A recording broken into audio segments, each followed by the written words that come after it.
Now, with this particular episode, I had to break it up into 3 different parts because it was like 2 hours long. And then this will be a 3-part series with my interview with Nailah Oseye, A.K.A. Auntie Conjure. Stay tuned as we have 3-part interview of her awakening journey, her talk about the ancestors, and then chaos magic. Stay tuned.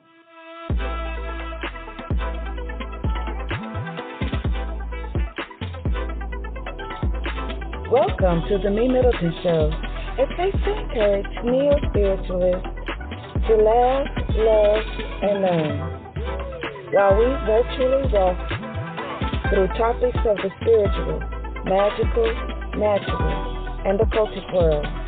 I am your host, Evina. You have now entered the MeMyddleton Show. Welcome to the MeMyddleton Show. And for our guest today, we're going to be talking about chaos magic. And amongst other things, I want everyone to get to know my sister, Nailah Oseye, who is a priestess of Oya, which is why I love her so much, amongst other things, and avid researcher, as well as a practitioner of various schools of mysticism. Another reason why I love her. Nailah has been a reader, root worker for over 25 years, professionally for 17. Though the years she has acquired a vast amount of wisdom and experience to the benefit of her many clients that depend on her spiritual expertise, from simple spells to the most heavy-handed work. She provides practical and cognizant advice, as well as sage consultative interpretations regarding remedies needed to resolve any issues that come up within the reading itself to a fruitful ending. In her words, I won't ever stop learning and expanding in this lifetime. And why would I, when the multiverse holds so much esoteric knowledge? Ladies and gentlemen of the MeMyddleton Show, help me welcome my sister, Nailah Oseye. What's goody, sis? Good, baby. What is good? Yo, Yes. I can't even remember how we met. No, I can't remember any of this shit. It's an Atlanta story. That is an Atlanta story, and we just clicked so well. It was as if wherever we left off at, probably in the past life, we picked up on it and just kept it going like we never skipped a beat. Although that was a big ass gap. Well, you ain't lying, but then too, how do we know? It might not have been shit. It might not have been. Unfortunately, we hadn't yet got to that point where we figured out how to remember. Right. Right. Outside of a past life reading. But I feel like this time we're gonna have that down though. Fuck that shit. Like, we're gonna have that down because I ain't gonna do some of this shit again. I don't like bumping my head. Stop playing, because I'm not coming back. Don't do that shit no more. I ain't fucking with y'all. I'm not doing it. Nope. You're not gonna sign up for the draft. Me and my kinfolk, we're gonna be fighting. I'm not playing with them no more with this shit. Matter of fact, don't laugh at me. And people don't believe me when I say this shit. You know, when I told my husband this, I told my sisters this, they all look at me and laughed at me like I'm retarded. And I might be. But I know it's true. Before I came to this planet, swear, I remember being like sitting in something like a window. And then in this naive, oblivious state, like an innocent child, saying, "Okay, bye, wait!" And I fell out the window, and I remember a hand reaching out for me, like as if to say, "Oh no, wait!" And next thing you know, I'm down here. Oh, you said no laugh. You fucking laugh. Oh. Ooh. You did. So are you afraid of heights now? Are you afraid of heights? I am dreadfully afraid of everything up there. That was in one of my episodes that I was talking about. So that's like the very, very, very first episode, because I was introducing the MeMyddleton Show, like what is a MeMyddleton, and the purpose of the show. And then I went into talking about fears, and I listed a bunch of different fears. And one of the very beginning of the list of fears was everything up there. I just said, miss me with everything up there. Falling, flying, anything, hanging up. I'm afraid of heights. I'm afraid of all of that shit. So that absolutely makes sense, though. Now, when we put it in context, yeah, that makes sense.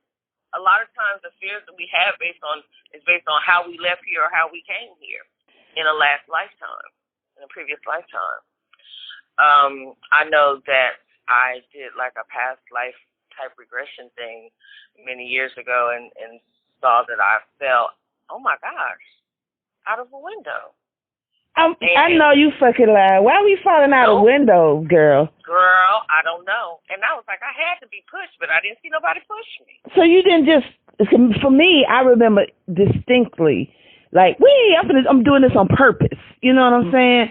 But I was just so naive to it. I'm just, okay, I'm falling out. Like, and they was reaching out for me as if to say, this ain't your time. You ain't supposed to go. What are you doing?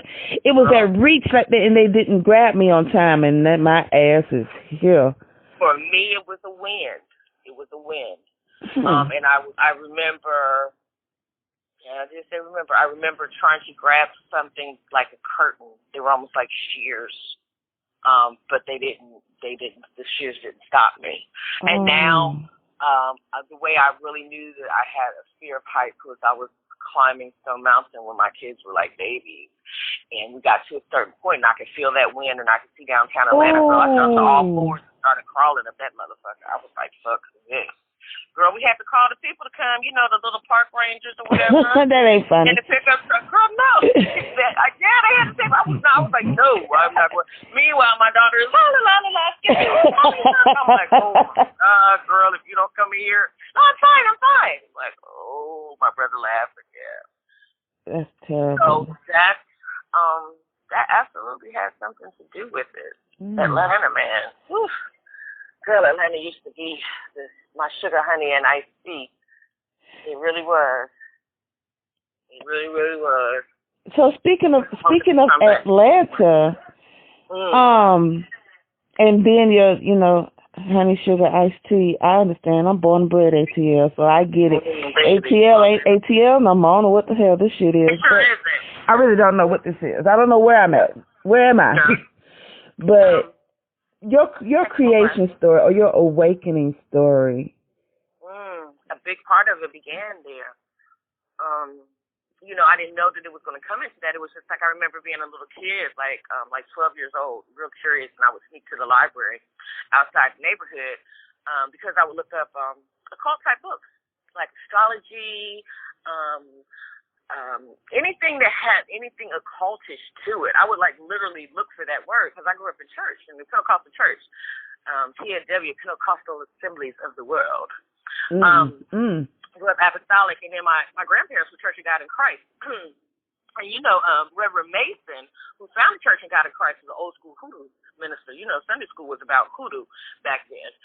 So anyway, so that's where my thing was, and then I, got grown and went to college and got married and had some kids and bought a little house in Stone Mountain and all that cute shit. And I could not resonate with the Bible. I was looking at things from a standpoint of a researcher. Okay, Cain slew Abel, and then he had to go off to the land of Nod to hide because they were looking for him. Well, who was looking for him if it wasn't none but him, his daddy, and his mammy, and his brother, and he killed him, and then he came back with a wife. Well, where the hell did his wife come from? Right. Started there. I used to go to Bishop Eddie Long's church on Sunday. And all that. But it just did not resonate with me. So, and this is going to sound really strange. So, texture hair is really weird. So I, go to the salon and get my hair done and just, get my perm and then my flip. We used to wear the flip back in the day. Yeah. My flip was pop. And so I tried the braids. I was allergic to the braid hair. So it was this brother named Ari Shen, who lived in the West End of Atlanta. He used to be a photographer for the Jet Beauty of the Week, and just an amazing photographer, period. And so I decided I wanted some sister locks. And he was one of the only people that did sister locks. Now, Aaron Shan is on Facebook now as Alan Biggers. That's his, government name. But his spiritual name was Ari Shen. And Ari Shen was a raw vegan cook. He started Everybody's Locks. He was like the community house over there in the West End. He called it the art house. When you go into his house, you would see Egyptian artwork, seating and sofas that are Egyptian, like the wood and all of that, just very ornate. In the books, it was a double that he had joined together as one house. So you go to one side and all the walls were lined with books. Then you go over the other side and he'd be preparing food and, doing hair, and we would sit and watch documentaries. And I just really felt a sense of calm and a sense of community there. I dropped my European clothing. My hair was locked. And I would sit there at his house and eat black beans and rice with broccoli. That was my slam. And then I would go over to the other side and roll me something and sit down on the floor in lotus position and read. Also another person that had a lot to do with my awakening was Dr. Malachi York. A lot of people have their feeling about him, but one thing about Pops was he taught you to research for yourself. Ashe, I give thanks for the master teacher and what he taught me and waking me up out of that. Yes, ma'am. Yes, indeed. Amazing. Just to be clear for the audience, as you could tell that, clearly I was a part of the Nuwaubian Nation too under the master teacher, Dr. York. But funny enough, she and I didn't meet in the nation. No. At all. No. But we were both there, but we never met. No. At all. But continue, sister. I just want to be clear. Yeah. So, dealing with master teacher, I'm doing my own studying. I'm buying books. I'm going to Little 5 Points. I'm going to Crystal Blue to the crystal shop. I'm seeing crystals, and I'm like, well, what do these do? And, well, let me check this out. Well, let me get this book. And I've always been intuitive. Even from a kid, I didn't want to tell people what I saw because, I'd get in trouble. We were church folks. We weren't supposed to be talking to spirits and seeing spirits and seeing people's deaths. And, I could see I saw my cousin's whole funeral, casket and all, with everybody had on and everything. 2 weeks later, he passed away, and it was exactly what I saw. My grandmother died before I was even born. She died when my mother was 12 years old, and I would sit and talk to my grandmother when I was 9 and 10 years old. So that aspect of spirit was always part of me. It's a part of all of us. I really believe. Oh yeah, that's but we are taught to ignore it. You know what I'm saying? It's like we are for real taught to ignore it. Religion, the religiosity, or whatever. So when I got past that whole religion ideology, I, started messing with the crystals and started, messing with the oracle cards and making my own runes. You remember the runes that we had in the nation? Yeah. I can't remember what we called the Urim and Thummim. I still got mine. You still have yours? Yeah, I sure do. The Urim and Thummim shell, I sure do. With the book too. Yep. Girl, I was making those and started really coming into myself. Now, dig this. I never looked upon what I was doing as root work, witchcraft, or anything. It started coming to me intuitively. Like I said, I went down to Crystal Blue and I saw candles. And I'm like, I didn't even ask the guy with the candles before. I just bought a bunch of candles, Went over to Savannah and bought some more because I was vegan at that time with my babies. And my husband was Nigerian. He was not even trying to be nobody's vegan. Why am I getting that story twisted up? Make vegan for them and me and make goat stew for him. He did his meat. He was not giving it up, okay? Look, I did tell you, I'm not eating that nonsense. Look, my beautiful wife, come here, come. I'm not eating. What is this? Fufu? That is not fufu, that is tofu. I don't eat tofu.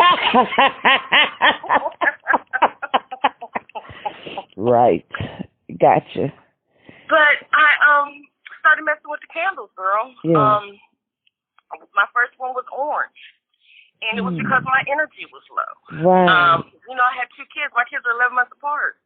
Wow. You understand what I'm saying? So I had 2 kids in diapers, with the diaper service coming dropping off cloth diapers. Oh, yeah. So, I remember in the doctrine, they was really heavy because my sister was in the doctrine long before I got in there. And I remember they was with her having all those kids that she had 5, and the cloth diapers. And the work that went behind cloth diapers and preaching about how that's better than the regular diapers they sell in the store. And you had 2 babies to deal with that? Girl. And then I had my parents backing it up with the Pentecostal stuff because my parents used cloth diapers for me in only glass bottles. And my father was still alive at the time, and he was like, what he used for me, I needed to use for them. He brought me the blender that he used to make my baby food with down to Atlanta. Wow. Wow. That I was making his grandchildren's baby food. He didn't want them getting nothing out the store. I know that's right. Wow. So that's how that went. So I was studying, the Bhagavad Gita. I studied that. I studied Hinduism. I know Hinduism like the back of my hand. Now, would I turn around and teach it? No, because I don't feel like that's my place, but that's a whole other conversation. As far as the Tao's, the various Tao's, even down to the Tao of Sexology, which is a book that everyone should have. Okay? What's the name of it again? The Tao of Sexology. Okay. Yeah, I hear that. You hear that here on the MeMyddleton Show. Y'all need to cop that book. Girl, cop that book. Yes. And then it was about Dr. Africa. It was about Queen Afua. That's all like my foundational things, because what I found out for me, now don't get it twisted, I eat meat now. Sometimes I go through phases where I can't because it's not, my spirit can't deal with it. Right. But even if I was dealing with something trying, I was going to eat some meat, because how are you going to be dealing with trying tough stuff if you ain't got no taste for blood? Sometimes out here in these spiritual streets, you got to have a taste for blood to handle what you need to handle. How about, that's what spirits be asking for when you do ritual. Stop playing. Yes. And I had to learn that. Oh, shit, we got to bathe in it. Oh, don't let me tell my story. But go ahead. Girl. So I feel like, that's where I started out, just really vibing in that community and finding my way, studying on my own. So let me tell you, the thing, my catalyst here, okay? I did not have an oil. I did not have an herb at this time.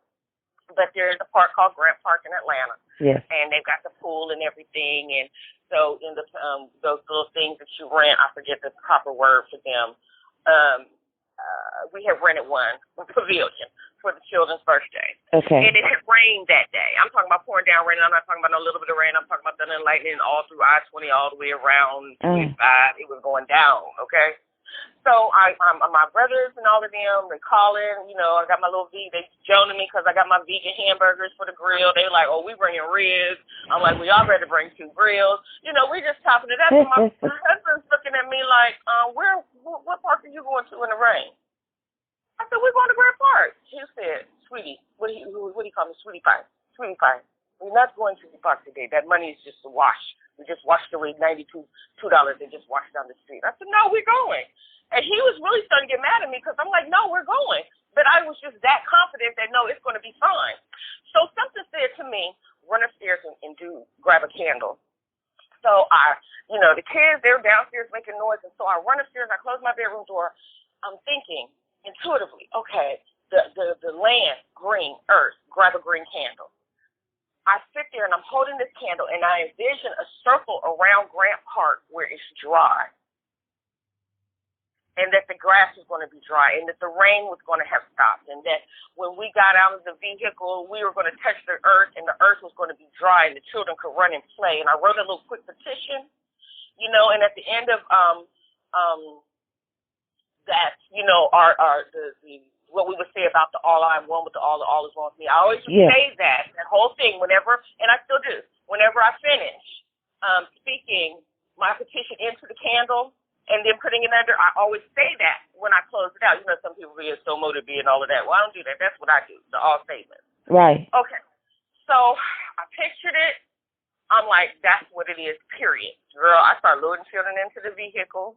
And he was like, babe, what are we doing? I said, we're going to the park. He was pissed. He gets in the car. Like I said, we lived out in Stone Mountains. Hit 285, 285, 285, 285. You're coming to 20. Why did all of a sudden the sky look bright? Why, when we hit them streets over there by Grant Park, there was no rain? It was raining all around until we got into Grant Park. Girl, when we pulled up, he was like, well, it does seem kind of bright over here. He said, I can't believe it. He was like, you were right. He was like, but you know the ground is wet. The children aren't going to be able to play. So with some kids outside, and I said, was it raining? He said, yeah, but just miraculously, like, the rain stopped. I said, touch the ground. What's the ground feel like? He was like, the grass dry, Miss Lady. I was like, what? My husband looked at me. He started chuckling. He touched the ground. My husband looked at me. He was like, you're a witch. Like, what? Surprise, surprise, surprise. Okay. You're a witch. After that, our relationship declined. I know you. I'm not laughing. I'm sorry to hear about the relationship decline. You know, we ended up divorced. But look, right before he died, who was he looking for in the daytime with a flashlight? Me. To mix herbs together to drink and things like that. Because we handle herbs, period. Handling herbs, handling the earth, handling crystals, we co-create with the universe. So everything is in our wheelhouse. That's it. Everything. That's it. You don't have to have a camera. You can speak it. You better. God damn it. You understand what I'm saying? Yes, ma'am.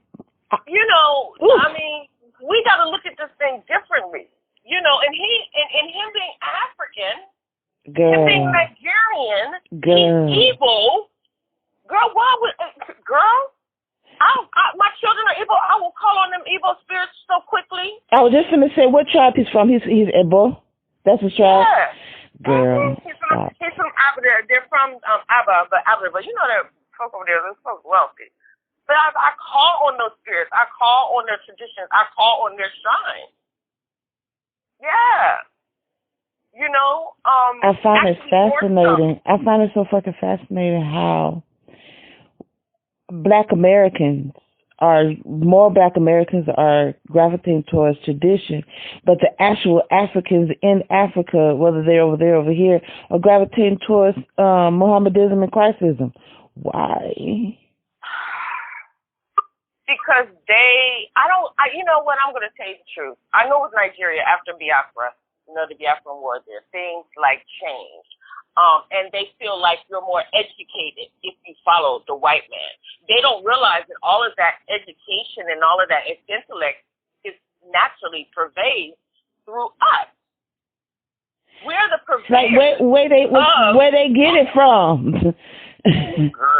But some of them white folks that came over there and tried to do business and took over the gas companies and the gas lines and all of that because they showed themselves to be more wealthy and to be more, more well put together and things like that. They look good, so-called look good, smell good type shit. Oh, Lord. But Nigeria is still going through some. I'm not going to. We're talking about you today. But yeah, we talking about you today. So God bless your husband. May his soul rest in peace. And I'm sorry to hear about it. And that was something else. That was really funny at his funeral is because the Nigerians there spoke. We were all supposed to say that may his spirit and his body rest in the ground. Girl, when they said that, my two kids last time they looked at me like, y'all know y'all lying. And so when they were saying that, repeat after us, I'm just sitting there looking, when we're sitting there looking down with our arms folded. Why? So it wouldn't resonate with us. And guess what happened? That next week, his brother, myself, my son, and my daughter, we were all in the living room. In the dining room, just kicking it, talking and eating. And the knock came at my door, a hard knock. I'm like, what the fuck knocking at my door like that? Like, they got some business over here. Girl, I opened the door, and it was my husband. Girl, I flew out that door, and I closed it. Like, they could see him as well as I could. I said, what are you doing? You're going to scare them. Why are you coming here like this? He was like, am I really gone? I said, you sat up in the CAT Medical Center and said you didn't want to fight anymore. He had sickle cell, and it cut down basically all of his organs. And he said he didn't want to fight anymore. And I told him, I said, you said you didn't want to fight anymore. Why are you here?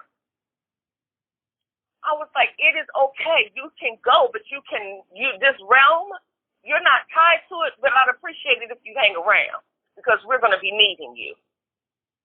Well, when we pass away, a lot of times we don't remember like the last few days of it.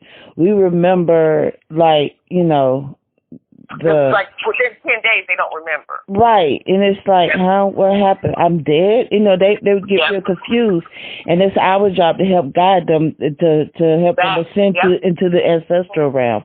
But a lot of times they don't remember that. Most of the time, they're not cognizant of the last few days. They're not. But as for me in my house, I wouldn't guide his ass nowhere because I'm like, you got some karmic debt here because with these children, so no motherfucker. Hell no. And true in fact, I ended up needing him because maybe a month later my son got hit by a car. Oh, my God. And ejected 100 feet up into the air. Black sack split open from his shoulder all the way to his buttock, looking like somebody took a whip. After he came home from work and working in downtown Stone Mountain and saying that evening that he heard spirits downstairs in the bike shop where he worked telling him, get out of here, boy. You ain't got no business in here.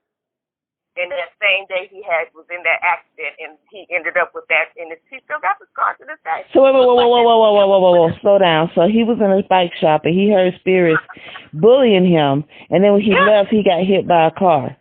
Yeah. Damn. And I just happened to be going up the street to get to the Family Dollar, and I saw, police, and I said, oh, they didn't out here, they didn't rob these folks again, and whatever. And then I look, and I see my son's bike. I see an ambulance, and my son is sitting in the back of the ambulance. Yeah. So what did his father do? At this point, he done transitioned. At this point, he transitioned. So before I went up to Grady, because they were going to take him to Cat Medical, I said, don't take him there because his father just passed away there. I said, go ahead and take him to Grady because it's a trauma. I used to work at Grady. Right, and yes, they do. Yep. Mm-hmm. So I went back to my house first, and I went to I went to my altar, which was my fireplace mantle. Okay. And I got some red wine. His father loved red wine. When he would sit from time to time and fall asleep after he took a glass, and I poured that red wine and I drank the rest out the bottle. I stood there with the bottle in my hand, and I told him off. I said, I am not going to lose my son. You better do whatever the fuck it is you got to do over there at that hospital. Mend him. Do whatever you got to do, or I'm coming over to the other side for you. I can straddle both sides. I told him off. Right. I said, I will not have it. You owe this boy a karmic debt, and you make sure that he's better than great. Got it to the hospital. They talking about transfusions. I'm like, nope, no transfusion. I'm not doing that. My brother was in agreement. His uncle was in agreement. We're like, no. And they're looking at us like we're crazy. We're like, we know what we talking about. No. Right. So I saw him. I passed out at the hospital. I'm not going to lie, with my son. He used to work at the hospital, but that's my son. So everybody said, go home, go home, go home. So they took me home. Girl, I woke up to my son standing over me with a hospital gown on. Girl, I thought I was dreaming. Talking about, Mom, you got money for the taxi? That ain't funny. I was like, what? Wow. They let me out. I was like, Mom, it's me. I'm okay. I texted him. I was like, oh, what the hell? He's like, Mom, you're hurting me. I just need to pay the cab driver. The next day, he was home. The next day. I see. The ancestors. This concludes part 1 of 3 episodes with my sister Nailah, A.K.A. Auntie Conjure, where we're talking about some deep stuff here in this episode.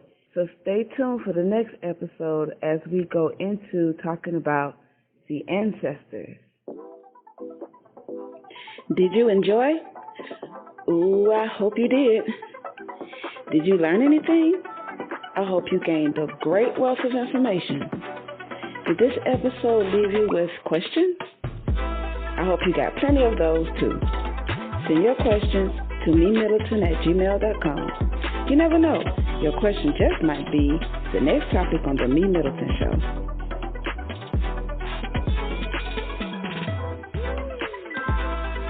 What would you like to see on the MeMyddleton Show? Do you have any suggestions? Send them over to MeMyddleton@gmail.com, and I'll be super happy to read your suggestions. If you're listening in on Podbean, Spotify, Google Podcasts, or any other platform, please leave a comment. If you're listening in on YouTube, leave a comment, click on the like button, click subscribe, and click on the notification bell to be notified of all uploaded videos.